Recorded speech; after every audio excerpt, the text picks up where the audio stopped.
Assalamualaikum warahmatullahi wabarakatuh. Saya Hana Amil Hasanah dengan NIM 1172060038. Sekarang saya akan menjelaskan tentang salah satu bahan ajar yang saya buat, yaitu handout. Adapun tema yang saya angkat pada bahan ajar handout ini yaitu tentang sel. Materi pelajaran ini saya ambil di materi kelas 11 SMA tahun ajaran ganjil. Saya mengangkat tema sel ini sebagai tema handout saya, yaitu setelah saya melakukan studi literatur dan berdasarkan pengalaman saya, menurut saya sel ini merupakan salah satu materi ajar yang cukup complicated ataupun rumit, sehingga jika guru hanya mengajarkan lewat PowerPoint ataupun berdasarkan buku paket yang telah tersedia di sekolah, menurut saya itu kurang. Nah, sehingga saya mengangkat sel ini sebagai tema handout yang insya Allah akan memudahkan peserta didik atau siswa dalam mempelajari atau memahami materi ajar tentang sel secara lebih ringkas dengan bahasa yang sederhana dan disertai dengan gambar-gambar yang membantu keterangan di materi ajar tentang sel ini. Berdasarkan materi yang telah dipelajari selama sesi diskusi, saya membagi handout saya ini menjadi 3 bagian utama, yaitu bagian pendahuluan, bagian isi, dan bagian pelengkap.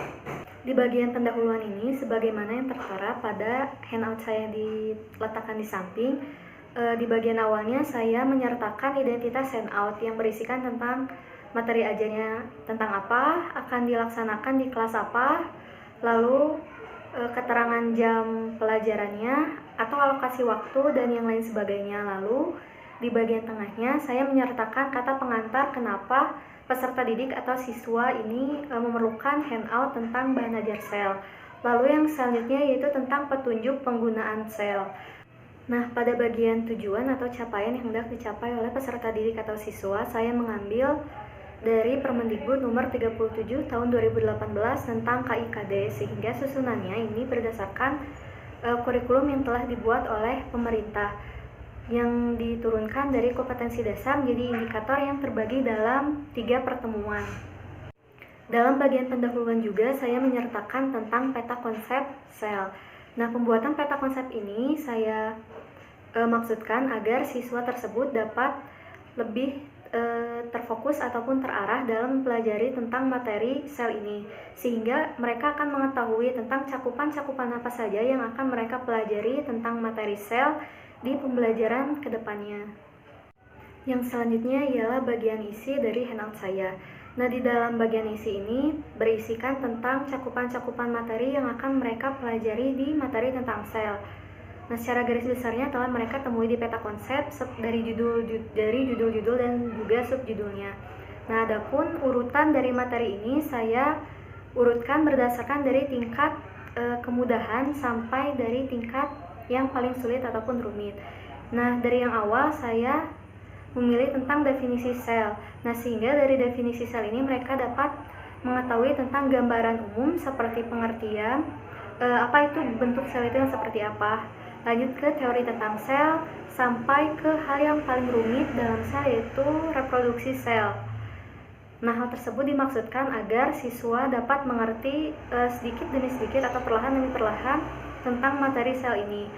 Nah, pada bagian isi ini pula cantuman materinya saya sesuaikan dengan kurikulum sesuai dari tujuan pembelajaran yang telah dimuat pada awal handout, yaitu yang didasarkan pada Permendikbud nomor 37 tahun 2018, sehingga setiap pertemuannya itu telah tersusun secara sistematis apa saja yang akan dipelajari pada pertemuan 1, pertemuan 2, dan pertemuan 3 yang telah termuat pada bagian indikator.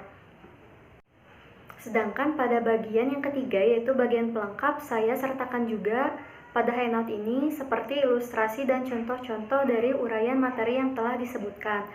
Nah, pencantuman dari ilustrasi dan contoh ini dimaksudkan agar peserta didik atau siswa lebih dapat memahami atau lebih dapat tergambarkan tentang apa maksud dari uraian materi yang telah termuat dalam handout tentang sel ini, sehingga tidak hanya secara teks saja siswa dapat memahami, tetapi mereka juga dapat membayangkan tentang struktur sel itu seperti apa, perbedaan antara sel tumbuhan dan hewan itu seperti apa, lalu seperti organ-organ pada sel itu seperti mikrofilamen itu bentuknya seperti apa, lalu dinding sel pada tumbuhan itu bentuknya seperti apa, dan yang lain-lainnya.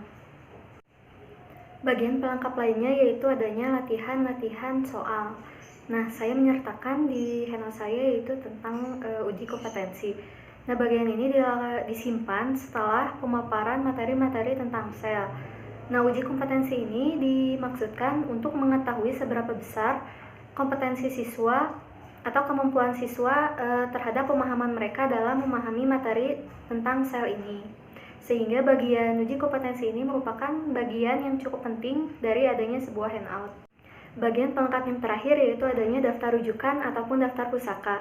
Biasanya daftar pustaka ini ditempatkan di bagian paling terakhir dari sebuah handout. Nah, adanya daftar pustaka ini dimaksudkan untuk menginformasikan sumber-sumber rujukan yang digunakan dalam pembuatan handout. Adapun dalam pembuatan handout ini, saya menggunakan 5 sumber rujukan sebagaimana yang dapat dilihat di samping.